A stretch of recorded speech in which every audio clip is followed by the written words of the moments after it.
So you have these people who would morally, in this terrible moral vacuum, sell out American security and European security and Ukrainian security for some private interests. And that's terrible in itself. But then it would be even more terrible if they did that just to get ripped off and not get a penny for it. I mean, that just makes no sense at all.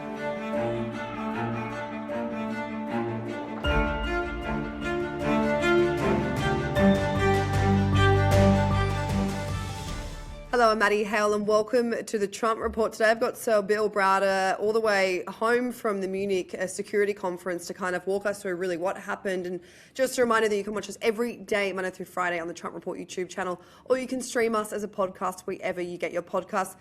Bill, thank you so much for joining the show again. Great to be here. We have to start off with the vibe of the conference. So Marco Rubio, he did a much more unifying speech if we compare it to JD Vance's scathing attack on European allies last year. Rubio said that the US and Europe belong together, while NATO Secretary General Mark Rutte told Politico that NATO is in the strongest position it has been since the fall of the Berlin Wall. But did Rubio's presence and his speech do a good enough job to bridge allies back together, or do you feel as if the state of NATO still feels quite fractured? Well, I mean, you've got different people giving different speeches at different times. The fact of the matter is that the United States has stopped funding Ukraine. It's caused Europe to have to dig deep into their own pockets to fund Ukraine. You have various types of statements which suggest that Article 5 of NATO wouldn't be honored by President Trump if a NATO ally was attacked. You have NATO, American NATO troops withdrawing from Europe and from Romania and various places like that. You've got Europeans taking over some of the key NATO roles in Europe, and so I think that I wouldn't look so much at rhetoric. I would look at what's actually happening, and what's happening is there has been I guess what I would describe as a divorce between the United States and Europe. And, it's, I guess, not to be chastised publicly after previous outbursts is probably more pleasant for Europeans, but I don't think that anyone's attitude has changed. I don't think any policies have changed because of that. I don't think any policies will change because of that. I mean, you had Marco Rubio, who didn't have enough time to meet with the most senior foreign policy person in Europe, Kaja Kallas, but had enough time to go and see Viktor Orban, who's sort of outcast in Europe. And so, I don't think that there's much that people were really celebrating from Rubio's speech or his presence in Munich. Well, not only did he not have enough time to meet with Kaja Kallas, but he also cancelled his Ukraine meeting while in Munich on Friday afternoon, which was meant to be attended by a number of European allies. His team just said that it clashed with other meetings, that he would be discussing Ukraine a lot over the weekend. But I don't know what it was like on the ground, Bill. Was it considered offensive to be cancelling this?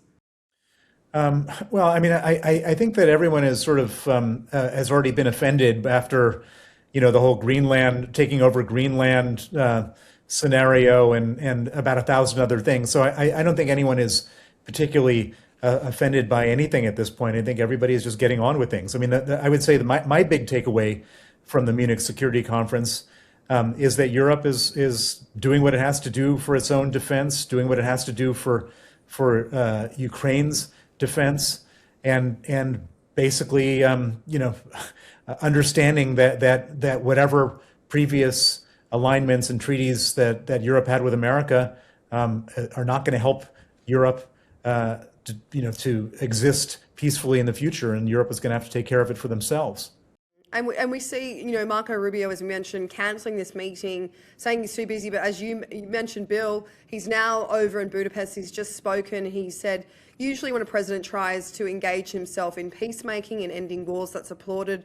This is one of the few times when people criticise a president trying to end a war. So even after, meeting all his allies and speaking about strength and security over in Munich, Rubio seems to be really still missing a crucial part of the story here, or the main story, Bill, which is that, this is a sovereign country that was invaded. It's not as simple as trying to peacemake when you're asking for the country that has been invaded to make various concessions. That's absolutely right. And Marco Rubio knows better. When Marco Rubio was Senator Marco Rubio, not Secretary of State Marco Rubio, he was the most hawkish person in the Senate when it came to Russia. He was the first guy that we would go to in terms of advocating for tougher sanctions on Putin. And he was always reliably there. So he knows better. I mean, it's very clear. Russia invaded Ukraine. Russia, if anyone wants peace, the Ukrainians want peace more than anything, but they're not going to surrender in order to get peace, because surrender means Bucha, the town outside of Kiev that was occupied briefly, where when the Russians withdrew, we discovered that all the women were raped and all the men were tortured and killed and all the children were kidnapped. That's not what Ukraine is going to give into, and it's absurd and ridiculous for the American position to be that that's what Ukraine should do. It's offensive to anyone involved, and in fact, I was reminded by I think it was the foreign minister of Poland that America signed the Budapest Memorandum in 1994 to say that if they gave up, if Ukraine gives up its nuclear weapons, then America and the UK and various other countries will protect their sovereignty. And now America has abandoned that pledge. And so I think this whole idea that there's supposed to be some kind of forced surrender on Ukraine is deeply offensive to anyone who cares about Ukraine. Another thing that went viral from the security conference was this clip from the top diplomat, Europe's top diplomat, Kaja Kallas, who you just mentioned. She was commenting on Marco Rubio's own comments about freedom of speech. She bit back and said, I come from a country, Estonia, that ranks second in the freedom of speech index. And for me to hear lectures about free speech from a country that ranks 58th in that same index is interesting. So, I mean, quite stern words there, Bill. Is she telling the Trump administration to watch their tongue? Well, and as she should. I mean, Europe is not some kind of weakling that needs to be pushed around the way that they've been pushed around. Europe is a continent with a roughly similar, actually I think larger population than the United States. They've got 2/3 of the GDP of the United States. Why should Europe be listening to all these lectures which don't correspond with reality? These insulting lectures. It's time to push back, and good for her on pushing back. There will be another trilateral meeting tomorrow with the US, Ukraine and Russia, but I want to get your thoughts on a few comments that has happened in the lead up. So here's what Trump said last week about the war. He said, Russia wants to make a deal. Zelensky's going to have to get moving, otherwise he's going to miss a great opportunity. He has to move. And then a few days later, Zelensky says, honestly, sometimes it feels like the sides are talking about completely different things. The Americans often return to the topic of concessions, and too often those concessions are discussed only in the context of Ukraine, not Russia. Does that feel like absolute confirmation, Bill, that behind closed doors in these meetings, the US is pressuring Ukraine to give up land? Well, they're not even doing it behind closed doors. They're doing it in the public. This is part of all their peace plans and their 28-point peace plans and their 20-point peace plans. The idea is they want Ukraine to concede all the territory that Putin wasn't able to capture militarily, in exchange for some nebulous security guarantees, which are not even security guarantees. And so I don't think that anyone is going to agree to any peace plans. And of course, if you read the body language of Marco Rubio, when he was asked, does he think that this peace deal is going to happen? He pretty much said, no, it's not going to happen. He didn't say it in so many words. He said, well, we don't know. I hope it does, et cetera. But he was pretty much saying it's not going to happen, and it's not going to happen because, first of all, Ukraine is not going to give up territory that hasn't been conquered militarily, and for that matter, I don't think Putin even wants the deal which one of his emissaries cooked up. I don't think Putin wants any deal other than a total victory in Ukraine, and so I think that the whole purpose of these peace negotiations is just for Putin to buy time. He wants to buy time so he can carry on with his pummeling of Ukraine and hope that one of two things happen, that the Ukrainian people eventually are so tired that they give up, or he's hoping that enough time has passed so that some European election happens where a key European state then changes side in the same way that America changed sides. Today is 2 years since the death of Alexei Navalny. He died in prison. UK's Foreign Secretary Yvette Cooper said that after a joint two-year investigation with four of the UK's European allies, that they've concluded that the Kremlin had in their possession a rare frog poison that they believe was used to kill Navalny while he was in prison. So you have, of course, had first-hand experience dealing with the brutality of Putin's Kremlin and, you know, the ways in which they go to take out anyone opposing their regime. But what was your reaction to this investigation, Bill? But also, why do you think this should prompt people such as Donald Trump to take Putin seriously? Well, so first of all, I was at the Munich Security Conference 2 years ago when the news came out of Alexei Navalny's murder, and it was at that time that his wife was at the Munich Security Conference, about to give a talk about his imprisonment, and thinking that he was going to be released imminently. And of course, he was murdered. I announced at that conference that he was murdered by the Kremlin. She did too. And many other people who know the Kremlin said the same thing. But it's very helpful to not just have us saying it, but to have scientists saying that he was murdered, and here is the weapon that they used to murder him. And the fact that the weapon is a highly advanced, highly toxic, unobtainable poison from some type of frogs in Ecuador that can be only obtained by a security service, make the whole thing obviously a state-sanctioned killing. And it's interesting to me because it would seem to be that the Kremlin kind of wanted to get caught.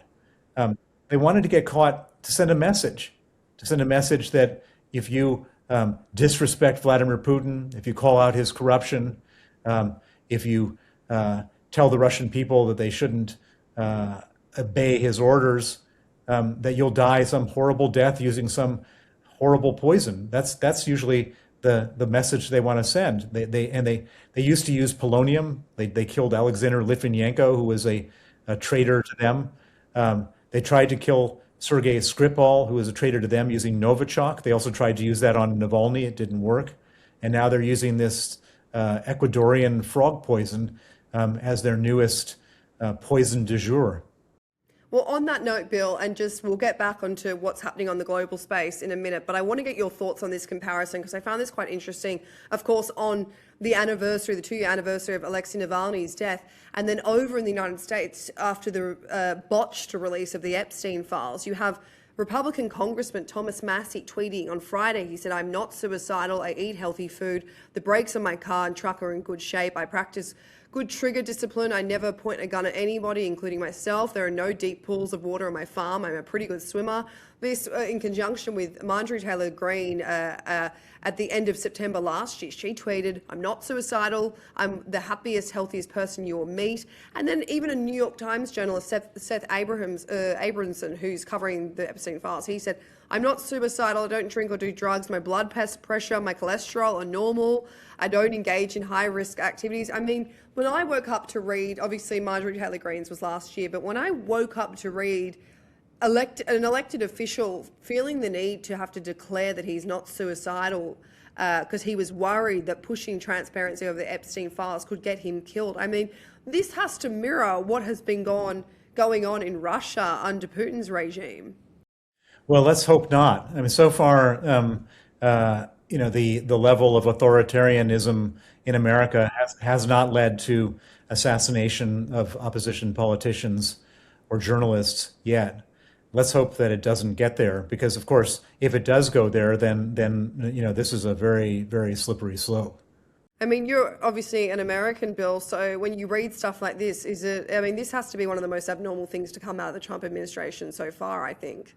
Well, I think there's a lot of competition for abnormal things coming out of the Trump administration. I mean, I think that we could have a good long talk looking at all the abnormal things coming out of there. So I'm not sure this is any more abnormal than taking over Greenland or setting up concentration camps for illegal aliens and a lot of American citizens that happen to be filming the taking away of illegal aliens. I mean, there's a lot of different stuff going on that's pretty crazy. Now, there's this graph of donors going around the internet. It's all about, which European countries have been donating to Ukraine. And it shows you just how little, well, no money the US has been giving. Obviously, they're selling weapons to Europe, in turn going to Ukraine. But it's just giving insight on how much Europe has stepped up. And I want to get your thoughts on this, because Hillary Clinton, she was at the conference and she said, give the Ukrainians Tomahawks, give them more missiles for their Patriots, allow them to inflict more damage beyond the border into Russia. That's when they actually start thinking about coming to the negotiating table, when Ukraine was able to reach targets inside Russia. Apparently it's not enough pain for Putin to have hundreds of thousands of Russian soldiers killed and injured. So I wonder, Bill, is it time for the US to provide more military and financial aid? Is it time for Congress to pass another aid package? Obviously, the push for Europe to do more and buy more was great, but I wonder if we actually need the financial help of the US right now. Well, absolutely. I mean, so Trump was on the campaign trail saying we're getting ripped off. We're doing all the heavy lifting and Europe's not doing anything, which is not true. Europe provides 60% of the financial aid. US was providing 40%. Now US is not even carrying their weight at all. US is not. I mean, so it's just the other way around. The US is free riding. The security of the US is free riding on the off of European money, and for then the US to then try to be the one coming up with conditions for how this war should end, which are adverse to Ukraine and adverse to Europe, when Europe is paying for the whole thing, kind of doesn't make financial sense. I think the Europeans should be the ones leading the negotiation on how this war is going to end. Well, absolutely. That was my next question. If Europe is the one footing the entire bill now, why do they not have a seat at the table? Why is the US not bringing them in? Because, as we mentioned, discussions will kick off tomorrow in Geneva. Well, I was asking the same question at the Munich Security Conference of various officials, high-level officials. I was wondering what leverage does the U.S. have that would give the that would inspire the Ukrainians to continue to have these humiliating discussions in Geneva or Miami or whatever. And the only answer I got was that the U.S. continues to supply intelligence to the Ukrainians, which apparently, and I have no way of judging this because I'm not in that world, but apparently is valuable enough that the Ukrainians are ready to put up with this humiliation that they're being subjected to in all these conversations. But the U.S. should be providing financial aid as well as intelligence aid to the Ukrainians, and it doesn't make any sense why that isn't happening. Other than from what I can see, Donald Trump favors Putin and he doesn't favor Ukraine. Now, I want to get your thoughts on sanctions. President Zelensky tweeted this. He said, total sanctions means total. President Trump took strong steps sanctioning Lukoil and Rosneft. We're thankful to him. He can sanction all of their energy, in particular nuclear energy, and it will be a powerful message to the Europeans. Europeans have done a lot, but they haven't yet sanctioned Russian nuclear energy, Rosatom, the persons and their relatives, their children, and who live off the money in Europe, in the US, who pay with these profits for their education at European universities, who own real estate in the US. A lot of real estate, they financially support children and relatives everywhere. F away to Russia, go home, you don't respect anybody in the US. I mean, interesting to see Zelensky come out and request Europe to be sanctioning more. Yeah, and as they should be. They should definitely go after Rosatom. And the other thing that the Europeans should do is we've done some analysis and basically the entire war is funded by the sale of crude oil, and that sale of crude oil goes to 8 oil refineries, 2 in China, 4 in India, 2 in Turkey. If the Europeans were to put those refineries on the sanctions list, or I should say threaten them with going on the sanctions list if they don't stop buying Russian oil, I think they would actually stop buying Russian oil. If they stopped buying Russian oil, Russia would have nowhere to sell its oil to, and their revenues from oil sales would drop 70, 80, 90%. And if that were to happen, Putin would run out of money for this war. And so I think the Europeans should do that. I was actually in Munich meeting with foreign ministers and members of parliament and Congress advocating specifically for that idea. And a lot of people said why are we not doing that already?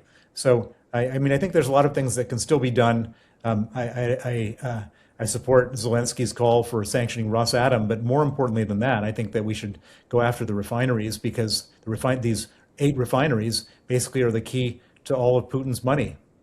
Earlier this month, Zelensky said that the Russians are offering a $12 trillion economic package to Washington, despite Russia's GDP being about $2.5 trillion. So that's obviously 5 times Russia's GDP. But Anne Applebaum, she spoke on CNN about this, where she said, look, the US is no stranger to investing in Russia. They know what's available. They know when they've been offered something that they cannot provide. However, she said it's an absurd amount of money. And some of the deals that we've heard about have been leaked from the conversations between Witkoff and Dmitriev are also pretty absurd. She says Steve Witkoff is not somebody who has any experience with Russia or diplomacy. I do fear that he has an idea that there will be some kind of US-Russia pact that he might benefit, or his son might benefit, or Trump's family might benefit. It's a really disturbing prospect that should be disturbing for all Americans, that American foreign policy is being conducted by people who are not acting in the interests of the US or our allies. So, I mean, what are your thoughts on that, this should disturb every American?